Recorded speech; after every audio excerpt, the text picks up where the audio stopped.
그러면서 금지시킨 게 뭐라고요? 술, 담배, 또 도박, 그리고 바람 피는 거 금지를 시켰어요.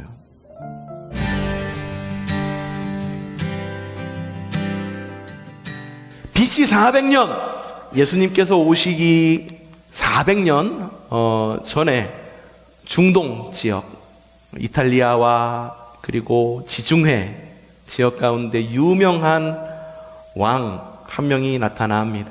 그 왕은 페르시아 출신이었고 20살밖에 되지 않았지만 지중해에 있는 거의 모든 땅을 정복하여 그리스라고 하는 나라를 시작하게 됩니다. 그 왕의 이름은 여러분들도 잘 알고 있습니다. 알렉산더 대왕.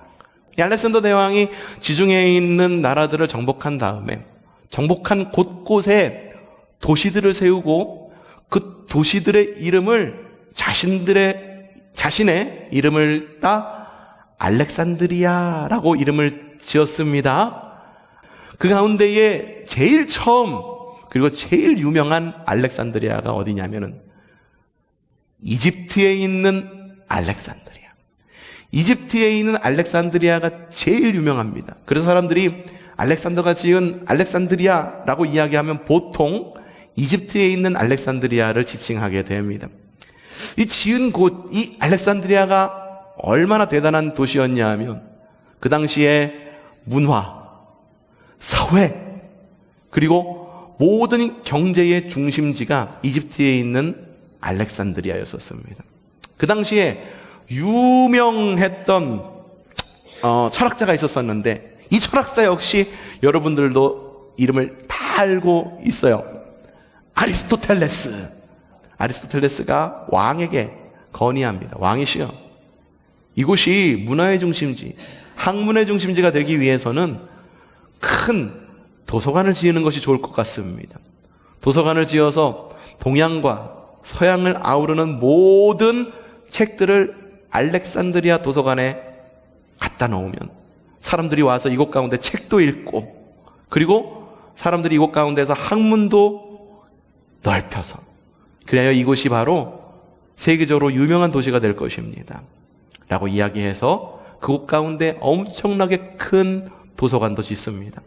이 도서관에 우리가 지금 성경을 읽고 있잖아요. 이 성경을 읽게 된 그런 시발점이 거기서부터도 시작이 됩니다. 그 전까지는 성경책이 히브리어로 적혀 있었습니다. 유대인들만 읽을 수 있었죠. 그런데 그 당시에 도서관을 지으면서 이 왕이 유대인들에게 명령을 합니다. 야, 너희들 가운데에 70명을 뽑아라. 학자 70명을 뽑아서 너희의 성경을 기록해라. 해석해라. 무슨 말로? 그리스 말로 번역해라. 그래서 모든 사람이 읽도록 하여라. 그래서 알렉산드리아 이 도서관에 비치해놔서 모든 사람이 읽게 하자. 그래서 70명, 유대인의 그 뛰어난 학자 70명이 모여서 히브리어 성경을 그리스어 성경으로 번역을 해서 최초의 그리스어 성경이 만들어지는데 그 성경을 뭐라고 그러느냐? 따라 하시다. 70인역. 왜 70인역일까? 70명이 모여서 번역했기 때문에 70인역이라고 이야기를 하고 좀 어려운 말로 셉투아진트라고 이야기를 하기도 합니다. 그 당시에 굉장했던 도시가 알렉산드리아에서 태어나고 알렉산드리아에서 자란 사람이다 라고 말하는 건 뭘 이야기하냐면 자신은 뉴욕에서 태어나서 뉴욕을 벗어난 본 적이 없어. 그 엄청난 문화가 모이는 도시, 세계의 경제가 모이는 도시 뉴욕, 지금의 뉴욕과 같은 도시가 알렉산드리아였다라고 하는 거죠. 그때 그곳에서 태어나고 그곳에서 자란 사람은 어떤 것을 누리고 자랐을까? 다른 세상에서는 누릴 수 없었던 엄청난 것을 누리고 자랄 수가 있었다. 그곳에서 태어난 한 사람이 있었으니 오늘 우리가 함께 볼 누구?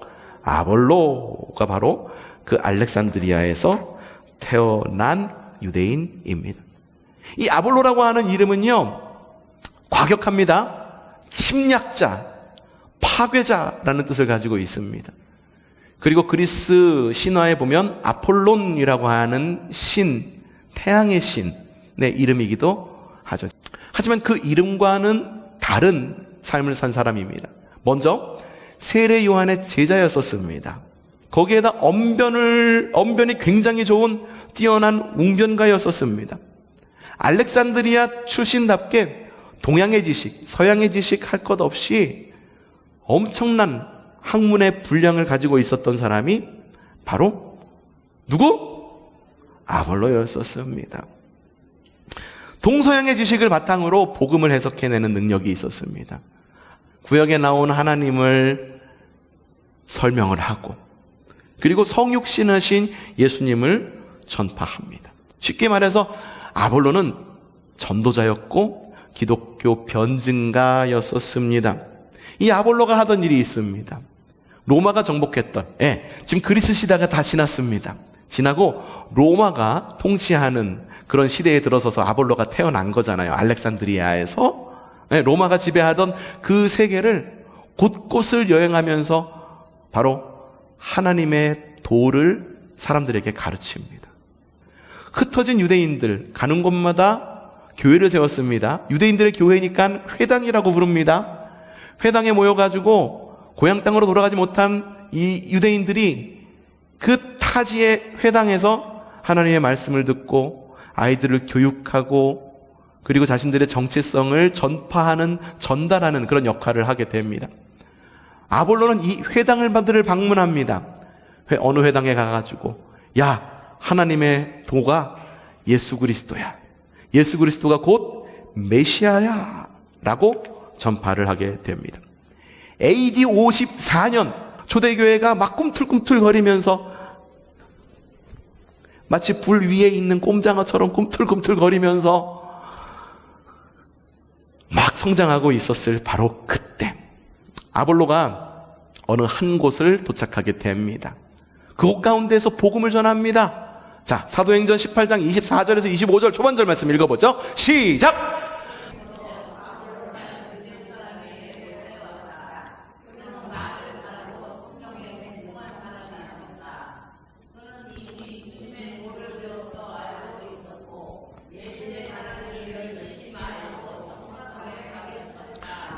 아까 설명한 그대로죠. 그쵸? 알렉산드리아 태생으로 아볼로라고 하는 사람이 어디로 왔다? 에베소라고 하는 지역에 들려서 그곳 가운데 회당에서 주님의 도를 전합니다. 그는 이미 주님의 도를 배워서 알았고 예수에 관한 일을 열심히 말하고 정확하게 가르쳤다라고 사도행전에서는 기록을 합니다. 근데 마침 그곳에 로마에서 추방되어서 고린도를 거쳐서 바울을 따라 이주해온 한 부부가 있었으니 그 부부의 이름은 누구였습니까? 브리스길라와 아굴라. 우리가 지난 시간 말씀 들었잖아요. 브리스길라와 아굴라가 마침 그 땅에 있었습니다. 브리스길라와 아굴라는 고린도에서 1년 6개월 동안이나 바울과 함께 지냈습니다. 바울을 통해서 복음이 뭔지를 확실하게 들은 사람이에요. 예수 그리스도의 태어나심, 예수 그리스도가 메시아 되심, 예수 그리스도의 고난당하심, 죽으심, 부활하심, 승천하심, 이 모든 어떤 주님에 대한 이야기를 들어서 복음에 대해서 너무 잘 알고 있었던 사람이 브리스길라와 아굴라. 주님의 복음과 복음적인 삶에 대해서 굉장히 밝았던 사람이 브리스길라와 아굴라. 이 브리스길라와 아굴라가 어느 날 회당에 가서 말씀을 듣는데 거기서 누가 복음을 전하고 있었다? 아볼로가 복음을 전하고 있었습니다. 그런데 사도행전 18장 25절 후반절 읽어보죠. 시작! 그가 누굽니까? 아볼로는 누구의 세례? 요한의 세례밖에 알지 못하였다라고 이야기를 합니다. 예수님도 세례 요한에게 세례를 받으셨잖아요. 그렇죠? 근데 주님께서 말씀하시는 거예요. 이제는 물로만 세례를 받을 것이 아니라 성령으로 세례를 받을 것이다라고 말씀을 하시잖아요. 세례가 한번 굉장히 크게 업그레이드 된 거잖아요. 세례가 온전케 된 거잖아요. 근데 아볼로는 아직까지도 예수님께서 완성하신 물과 성령의 세례를 모르고 누구의 세례? 세례 요한의 세례밖에 알지 못했다. 그도 그럴 것이 아볼로는 세례 요한의 제자였었으니까, 배운 것이 세례 요한의 세례였었으니까 예수님의 세례는 모르더라. 누가 듣자 하니? 브리스길라와 아굴라가 듣자 하니 예수님의 세례에 대해선 알지 못하더라.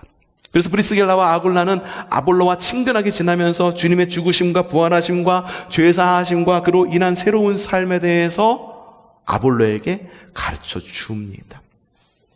아볼로의 지식과 신앙은요, 대대적으로 업그레이드가 됩니다. 그래서 이전까지는 요한의 제자였습니다. 이후부터는 누구의 제자? 주님의 제자로 살아가게 됩니다. 아볼로는 순회를 하면서 로마 곳곳을 순회하면서 전하던 순회 복음자였었습니다. 그래서 에베소에서만 머물지 않았습니다. 그래서 에베소에서 아가야를 지나 고린도라고 하는 지역에 들어가서 그곳 가운데에서도 또 예수 그리스도의 복음을 전하게 됩니다. 자, 고린도라고 하는 지역, 그 가운데 유명한 교회가 있었죠. 무슨 교회? 고린도 교회. 아유, 그래. 연천에 무슨 교회?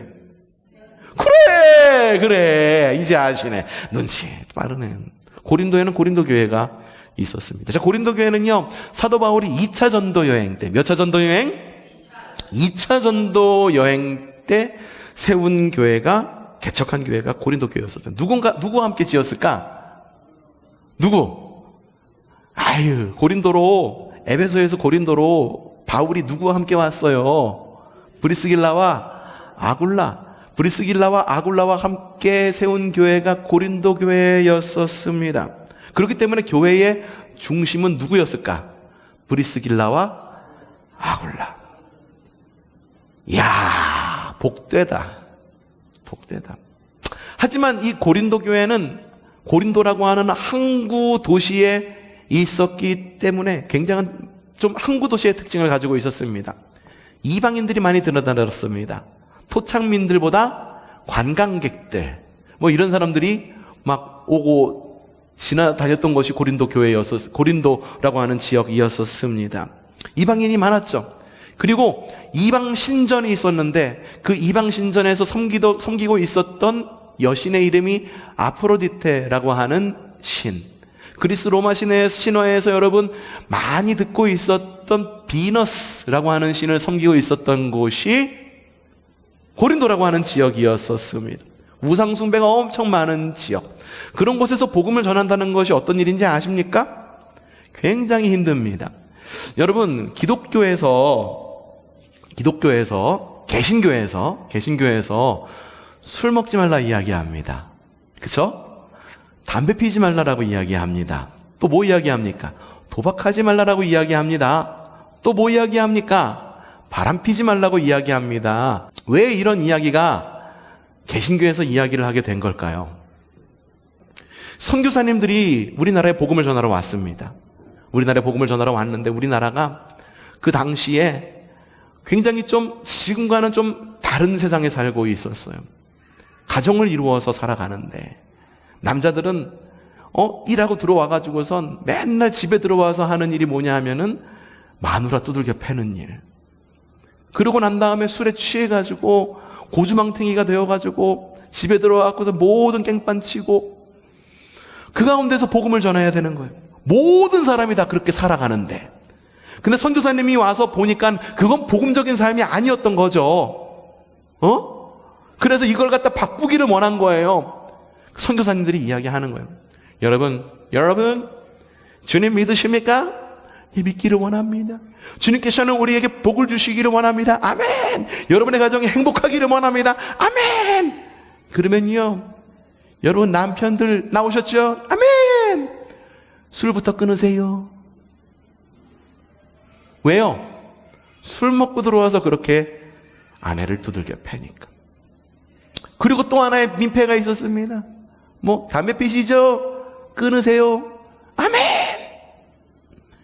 여러분, 돈이 안 모이죠? 재정이 안 모이죠? 집이 늘 가난하죠? 왜 그런지 아세요? 저축을 해야 됩니다. 저축을 하려면 뭘 안 해야 됩니까? 여러분, 그냥 하루하루 살면서 끝나고 들어와가지고서 맨날 하던 놀이 있잖아요. 이게 뭐예요, 이거! 도박! 하지 마십시오. 여러분, 남편들 말이죠. 바람 피지 마십시오. 그리고 모여서 우리 기도하십시다. 우리 보니까는 조선 땅에도 새벽마다 모여서 기도하는 그런 기도가 있더라고요. 예수님도 새벽에 나와서 새벽에 기도하셨습니다.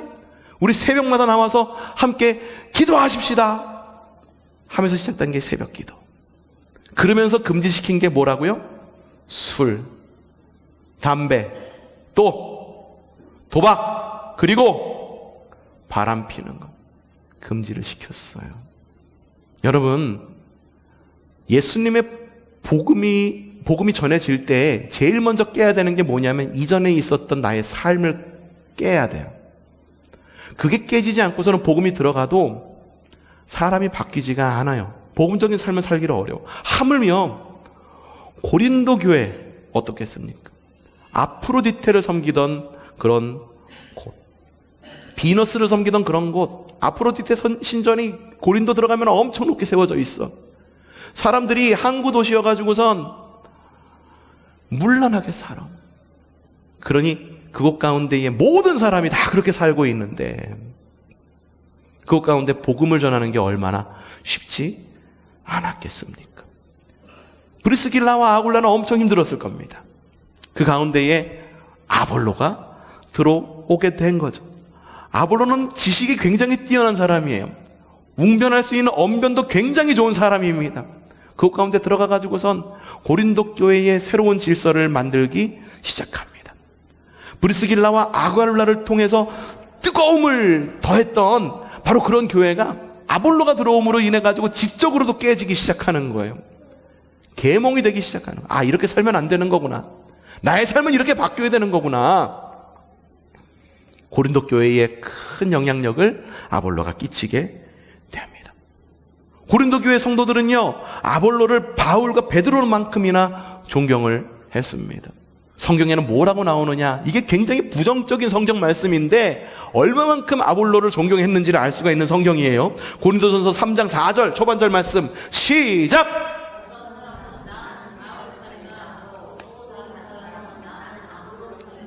이게 뭡니까? 바울이 이야기합니다. 어떤 사람은 이야기합니다. 나는 바울 편입니다.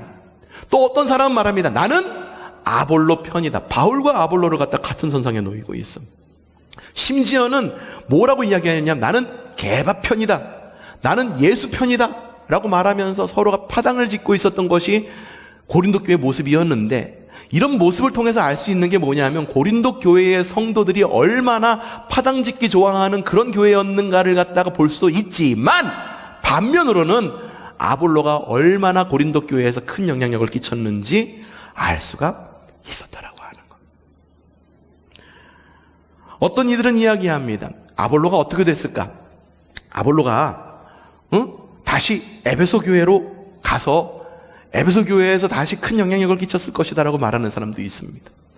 어떤 사람은 심지어 이렇게 이야기하기도 합니다. 야, 아볼로 이후에 에베소로 가가지고선 히브리서 알지? 히브리서를 쓴 사람이 아볼로야 라고 말하는 사람들도 있기까지 합니다.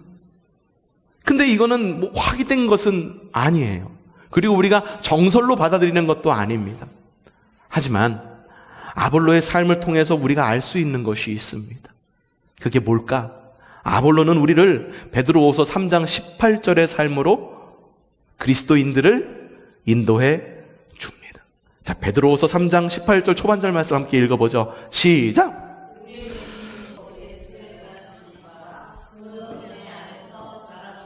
우리의 주님이시며 구주이신 그리스도 예수에 대한 무엇과 지식과 또 그 무엇 안에서 은혜 안에서 자라나십시오라고 이야기를 합니다.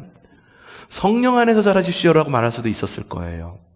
그리고 은혜 안에 자라십시오만 이야기하실 수도 있을 것입니다. 주님을 아는 지식 안에서 자라십시오만으로도 이야기할 수가 있었을 것입니다. 근데 베드로전서에서 뭐라고 이야기합니까? 예수에 대한 지식과 무엇? 그 은혜 안에서 자라십시오라고 이야기를 합니다.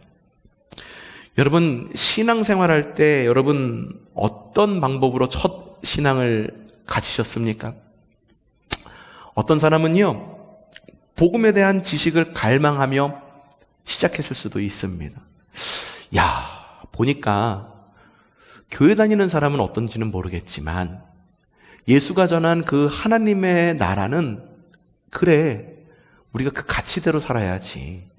그래, 예수님 말하는 게 사랑이라며. 그래, 우리 사랑하면서 살아가야지. 한번 우리 신앙생활 해볼까? 나도 그런 삶으로 한번 바뀌어보고 싶어. 라는 동기에서 신앙생활을 시작하신 분들이 있습니다. 또 어떤 분들이 계실까요? 월세 들어서 살고, 사골세 들어서 살고 있는데, 사골세들은 그 집주인이 그러는 거예요. 새색시요. 예, 와요. 오셨어요. 주인 할머니 오셨어요. 요즘 잘 살아. 네, 어떻게든 잘 보여야 되잖아. 근데 이 할머니가 얘기하는 거예요. 사는 건 좋은디, 나 오늘 어디 갈 건디, 따라올티요? 어떻게, 새색시는? 따라가야지. 아무것도 모르지만, 교회에 대해서 복음에 대해서 아무것도 모르지만 따라가야지. 따라갔는데 그곳 가운데에서 마음이 뜨거워지는 것을 느끼는 거예요. 이것이 사람 사는 삶이구나. 이것이 하나님의 은혜이구나. 이것이 하나님의 사랑이구나. 그 가운데에 성령 체험한 다음에 신앙생활을 시작하는 사람들도 있습니다. 시작은 다릅니다. 첫 번째 부류는요, 지식을 굉장히 중요시 여깁니다. 성경을 몰라. 그거 안 되지. 성경을 공부해야겠어. 뜨겁다는 것이 무엇인지 모르겠어. 성령 체험이 뭔지 몰라. 하지만 내가 성경을 읽음으로 인해서, 성경을 읽고 그리고 복음에 대해서 배움으로 인해 가지고 내가 삶이 바뀌기를 원해. 지식을 굉장히 중요시 여깁니다. 하지만 반대의 경우, 뜨거움을 먼저 체험하는 사람은 어때요? 성경, 나는 그런 거 읽을 줄도 모르고 글도 읽을 줄 몰라. 나 초등학교밖에 못 나왔는데 어떻게 글을 읽어? 그럴지 몰라. 하지만 교회라는 곳에 나와서, 그리스도의 공동체라고 하는 곳에 나와서 뜨거움을 경험했기 때문에 그 뜨거움으로 평생을 이어가는 거예요. 지식, 이거 아세요? 몰라요. 모르는데 어떻게 신앙생활해요? 그건 몰라도 하나님이 나 사랑하는 건 알지요. 이걸로 평생을 신앙생활 하시는 분들이 있어. 두 분이 지향하는 거는 다 다릅니다. 누구는 지식을 지향하고 누구는 뜨거운 마음을 지향합니다. 어쩌면은 뜨거운 마음, 그게 뭐가 중요해? 복을 모르는 데라고 이야기할 수도 있고, 너 성경 그렇게 많이 알아서 뭐해? 뜨거운 마음이 없고 성령 체험 받지 않으면 아무것도 아니야라고 말할 수도, 충분히 그럴 수도 있다라고 하는 거예요. 시작은 다릅니다. 그리고 각자가 성장하는 과정도 다 다릅니다. 하지만 공통된 목표를 가지고 있죠. 우리가 복음 안에 살아가는 이상 하나님 나라라고 하는 공통된 목표. 우리가 그리스도인으로서 신앙생활을 하는 이상, 그래, 신앙생활에 머물지 않고 우리의 신앙이 생활로 이어져야지, 삶으로 이어져야지, 곧 신앙생활이 생활신앙으로 이어지기를 원하는 바로 그러한 목표. 그렇기 때문에 아볼로는 베드로 전서에 나온 바로 이러한 신앙. 다시 한번 읽어보죠. 시작. 우리의 주님이시며 구주이신 예수 그리스도에 대한 무엇과 지식과 그 은혜에서 자라나십시오. 아볼로는요, 지식이 있었던 사람이에요. 세례 요한의 세례도 배워서 알았어. 그리고 본인이 자라왔던 곳이 어디였어? 알렉산드리아. 그곳 가운데 얼마나 많은 기라성 같은 철학자들의 철학과 동양과 서양을 아우르는 엄청난 문화들이 모여 있었던 바로 그곳 가운데서 지식이 먼저 있었던 사람이에요. 근데 누구를 만남으로? 브리스길라와 아굴라를 만남으로 지식에 은혜를 더하는 그리스도인이었고, 그리고 또 다른 사람들도 있었을지도 모릅니다. 고린도 교회와 같은 사람들. 처음에 와가지고 브리스길라와 아굴라가 복음을 전하고 바울이 와서 복음을 전하니까 처음에 뜨거운 마음을 가지고 있었겠지. 하지만 뜨거운 마음만 있었을 뿐, 교회 밖에만 나가면은 고린도 사람들과 똑같은 삶의 모습을 하면서 살았던 그 사람들 가운데에 아볼로가 와가지고, 아닙니다. 말씀을 알아야 됩니다. 말씀을 읽어야 됩니다. 은혜의 지식을 더한 그리스도인들. 여러분들은 어떤 그리스도인입니까? 두 개의 그리스도인이 다르게 보입니다. 하지만 앞에서 이야기했듯이 공통된 목표가 있음을 여러분들 기억하시기를 바랍니다. 어떤 모습으로 신앙생활을 시작하셨든 그게 중요하지 않습니다. 제가 말씀드리고 싶은 건 뭐냐? 지식과 은혜의 균형을 이루는 그리스도인이 되시기를 바랍니다. 뜨거움만 갖고 생활하지 마십시오. 거기 위에 지식을 더하는 그리스도인이 되십시오. 성경을 아는 그리스도인이 되십시오. 성경만 아는 그리스도인이 되지 마십시오. 그 가운데에 성령으로 말미암아 뜨거운 마음을 함께 겸비하는 그리스도인이 되시기를 바랍니다. 내가 그것을 갖다가 바라고 원한다고 해갖고선 우리 교회가 잘 성장할까? 하나의 동력은 될 수는 있습니다. 하지만 오늘 말씀을 또 기억해야 됩니다. 고린도전서 3장 6절에서 10절 말씀 함께 다시 한번 읽어보죠. 시작! 나 바울은 심고 아볼로는 물을 주었습니다. 그러나 누가 자라게 하십니까? 하나님께서 자라게 하시는 거예요. 우리의 신앙은요, 지식 위에 뜨거움이 더해질 수도 있고 뜨거움 위에 지식이 더해질 수도 있습니다. 아볼로 같은 신앙이 있을 수도 있습니다. 브리스길라와 아굴라와 같은 신앙이 있을 수 있습니다. 고린도 교회와 같은 신앙이 있을 수도 있습니다. 하지만 누군가는 심고 누군가는 물을 주었지만 자라게 하시는 분은 누구라고? 하나님 안에서 하나가 되어야 된다라고 하는 거예요. 이게 최선이고 이게 최고야 라고 말하는 것은 없습니다. 우리가 자라기 위해서 누구 안에서 자라야 됩니까? 하나님 안에서 자라야 됩니다. 다음 시작. 그러므로 심는 사람이나 물 주는 사람, 바울이나 아볼로는 아무것도 아니고 자라게 하시는 분은 하나님이십니다. 여러분 자라기를 원하십니까? 주님 안에서 성장하십시오. 성경 읽으십시오. 성령 안에서 뜨거운 마음을 가지십시오. 그것 안에서 내가 무장을 하여서, 그것으로 내가 무장을 하여서 누구 안에서? 하나님을 의지함으로 성장하는 여러분들 되시기를 바랍니다. 다음 심는 사람, 물 주는 사람은 하나다. 어떤 신앙을 가졌든 우리는 하나입니다. 어떤 신앙이 옳은 신앙이다라고 이야기를 하던 뭘 하던 우리는 그리스도 안에서 하나입니다. 그리고 그들은 각각 수고한 만큼 자기의 삭슬 받을 것입니다. 맞습니다. 여러분이 어떤 신앙을 가졌던 그 신앙 안에서 하나님의 은혜 안에 자라나면 충분한 열매가 여러분에게 주어질 것을 믿어 의심치 않습니다. 우리는 무엇이다? 하나님의 동역자요. 옆에 보십시오. 옆에 있는 분들이 모두 동역자입니다. 적입니까? 아닙니다. 미워할 사람입니까? 아닙니다. 우리는 모두 하나님의 무엇입니까? 동역자이고, 여러분은 무엇입니까? 하나님의 밭이며 하나님의 건물입니다. 계속 읽읍시다. 나는 하나님께서 나에게 주신 은혜를 따라 지혜로운 건축자와 같이 기초를 놓았습니다. 나가 누굽니까? 바울은 하나님께서 나에게 주신 은혜를 따라 그동안에 그리스도인을 박해하며 끌어다가 감옥에 넣었지만 예수 그리스도의 그 은혜로 말미암아 다메섹 도상에서 그 겪었던 그 뜨거운 마음으로 말미암아 지혜로운 건축자와 같이 기초를 놓았습니다. 그런데 다른 사람이 그 위에다가 이게 그런데라고 말하니까는 집을 짓는다는 것이 굉장히 뭔가 좀 부정적인 이야기로 들리지만 그 말이 아니에요. 이 말은 무슨 말이냐 하면은 내가 기초를 놓았으니 누군가가 그 위에 집을 짓는다라는 이야기예요. 기초가 없으면 집을 지을 수 있습니까? 없습니다. 기초를 놓았는데 그 위에 아무것도 없으면 그것 또한, 그 기초 또한 아무것도 아닙니다.